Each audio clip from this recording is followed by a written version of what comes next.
Hi, I would like to talk to you about something that's on my mind. Just thinking about the genre of Christian fantasy, basically creating fantastical stories with Christian morals in it, and it's like, uh, well, I'm familiar with Chronicles of Narnia, although I haven't really read all the books in the series. In fact, I've only watched movie adaptations of the first three books of the Narnia series. I mean, that's basically overtly Christian. I mean, C.S. Lewis doesn't really hide that that Aslan is supposed to be be the fantasy version of Jesus. uh, of course, the hardest book series to really label as Christian fantasy is book series that I'm currently going through, the Lord of the Rings. I mean, I mean, they're fantasy. I mean, it's a fantasy story. I mean, uh, I will say is just is that you have to really look hard to find um, what's really Christian about it, other than its author. I mean, he basically stated that it's a Catholic work. I mean, I mean, uh, of course, I'm I'm surprised to find out Madeline L'Engle, who wrote A Wrinkle of Time, also also intended that book to be Christian fantasy. I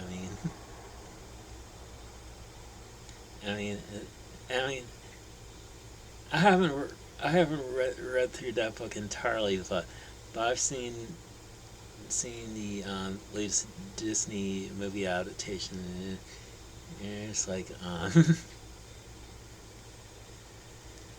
don't know, it's like an LSD trip, and I've never been on LSD before, so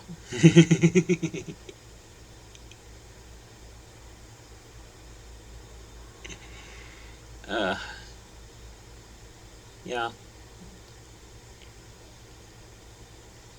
I guess the problem with Christian fantasy is that tend to get caught up in the fantasy elements and to really notice the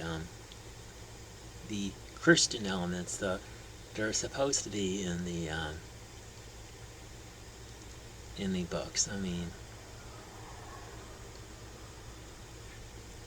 don't necessarily have people have a coming to Jesus moment in the story. It's like like Aragorn sees a cross in the sky, and that's his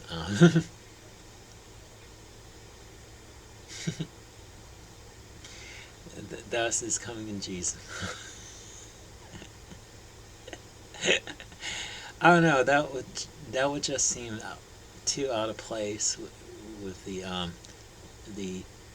world of Middle Earth. I mean,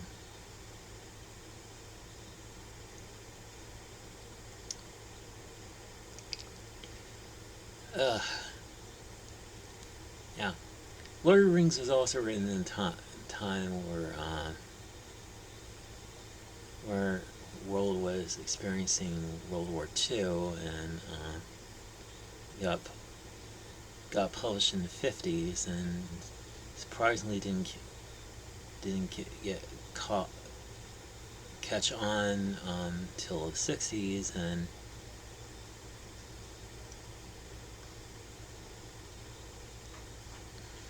I mean, it was, I mean,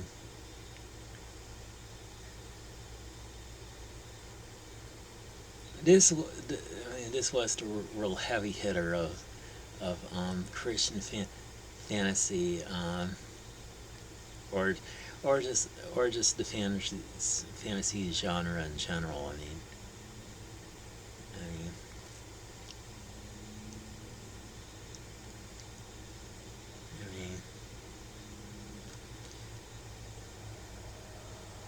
I mean, I mean the books speak against power and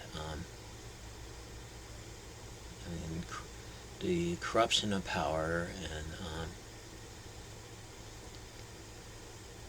I mean, and not hard to see parallels. I mean, like in modern days. I mean, Saruman in the Lord of the Rings kind of comes across as parallel to modern evangelicals who think that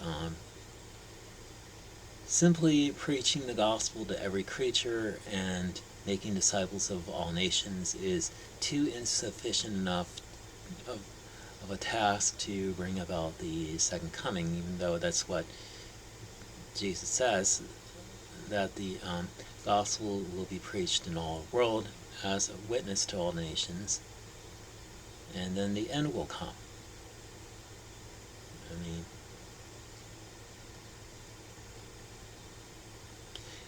I mean, they're just, I mean, Saruman's like, one of the guardians of Middle Earth who feel feels that that the old methods of his craft are not working. I mean, to stave off evil, so he ends up joining with that evil to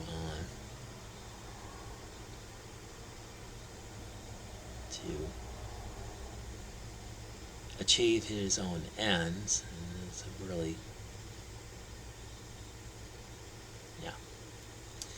The difference between C.S. Lewis and J.R.R. Tolkien is that Lewis was mostly going for allegory, and Tolkien was going for applicability. I mean, it's like, yeah, that the message of Lord of the Rings is basically universal. I mean, it doesn't necessarily have to fit a Christian Christian mold to convey its message. So, I mean, of course, I do kind of see Lord of the Rings as sort of a modern Pilgrim's Progress. I mean, that's another book that can be called Christian fantasy. I mean, although that was written a few centuries before Tolkien's magnum opus,